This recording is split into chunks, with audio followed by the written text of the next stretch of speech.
Bom dia, pessoal. Como vocês estão sabendo, agora eu sou o professor de literatura de vocês. A maioria de vocês já me conhece, afinal de contas eu dava aula para 3 turmas, mas eu dava aula de português. E a partir de agora eu vou trabalhar com a literatura, com as 5 turmas, né? De qualquer forma, as outras 2 turmas eu acho que já me conheciam também, porque eu já dei aula no nono ano para alguns de vocês. E a partir de agora vai ser a literatura, né? Muita gente no meu vídeo do Instagram, na hora que eu anunciei que eu seria a partir de agora professor de literatura, muita gente perguntou porque eu estava triste, né? Mas eu não estava triste, não. Né? Isso é alguns alunos comentaram, por que você está triste, professor, no vídeo? Eu não estava triste. Eu acho que era o áudio que eu tive que colocar a câmera muito perto. E, na verdade, eu estou triste de não poder estar na escola, né? Estar com vocês. Sou professor há 20 anos e aí quando a gente fica tanto tempo assim sem dar aula, a gente acaba ficando meio que entristecido, que apesar de a gente estar dando as aulas online aqui, não é a mesma coisa, a gente não tem esse contato com vocês que é tão importante na vida de qualquer professor, né? Então, não se preocupem, não estou triste, está tudo bem, está tudo tranquilo. E, inclusive, é uma satisfação muito grande dar aula de literatura para vocês. Afinal de contas, a minha formação sempre foi uma formação literária, tá? Eu fiz pós-graduação em literatura, eu fiz meu mestrado é na área da literatura. Alguns de vocês sabem, eu me aventurei pela escrita também, eu já escrevi, né, livro literário, me aventuro aí na escritura de contos também, né? Então, não é novidade para mim, é uma grande satisfação estar dando aula de literatura, porque é realmente a minha paixão, né? Depois até eu vou fazer um vídeo mostrando a pequena biblioteca que eu tenho, né? Só de livros de ficção. Eu devo ter aí uns 500 a 600 livros, é pequeno, perto de outras bibliotecas de muita gente que tem aí muito mais do que eu, mas faz um pezinho lá em casa, assim, essa quantidade de livro, né? Então é uma satisfação, é muito bom estar trabalhando com literatura de novo.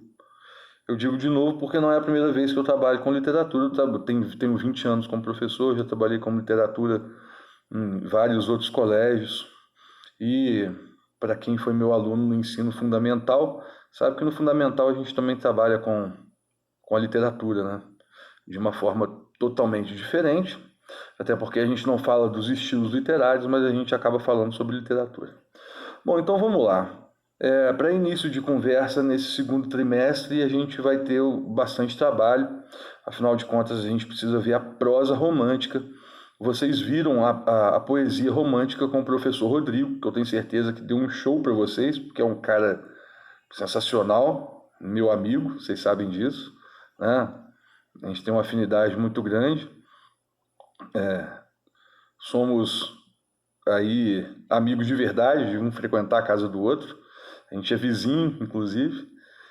Então tenho certeza que ele deu aulas espetaculares sobre a poesia romântica. Então não é um assunto em que vocês vão ter tanta dificuldade, porque vocês já sabem a origem do romantismo, vocês já estudaram características da poesia romântica. Então o que a gente vai fazer agora é uma continuação, mas a gente vai ver a prosa, tá? Essa primeira aula é uma aula introdutória, é uma aula que vai fazer com que vocês conheçam as características da prosa romântica, o contexto histórico, né? E os 3 tipos de romances românticos, tá? E porque nas próximas aulas, né, já na semana que vem, a gente vai começar a ler trechos de romances. Tá? Não tem outro jeito de explicar prosa romântica sem ler trechos de romance. Não vou pedir para vocês lerem nenhum livro de prosa romântica completo, porque o livro que a gente vai estudar nesse trimestre vai ser Dom Casmurro, do Machado de Assis, tá? A gente vai ver lá para o final do trimestre, tá? Acho que eu separei aí, acho que as 5 últimas semanas vão ser sobre Dom Casmurro. Então, quem já quiser começar, já começa lendo aí o Dom Casmurro do Machado de Assis, porque a gente vai trabalhar aí nas 5 últimas semanas com esse romance. Mas além da prosa romântica, a gente vai trabalhar também esse trimestre com a poesia realista e a prosa realista também. Então, vocês estão percebendo, a gente tem bastante assunto, a gente tem bastante matéria para ser vista esse trimestre, não podemos perder tempo, né? Então, essa primeira aula aqui é uma aula introdutória, é uma aula que vai fazer com que vocês percebam os 3 tipos de romances românticos, ok? Então, vamos lá, vamos começar. Como vocês já sabem, eu tenho certeza que nas aulas do professor Rodrigo vocês viram isso, em 1808 houve a chegada da família real portuguesa, né, no Brasil. Esse fato fez com que muita coisa se modificasse no Brasil, principalmente em relação à economia. Afinal de contas, o Brasil passou a ser a sede do reino, né, porque a família real veio para cá.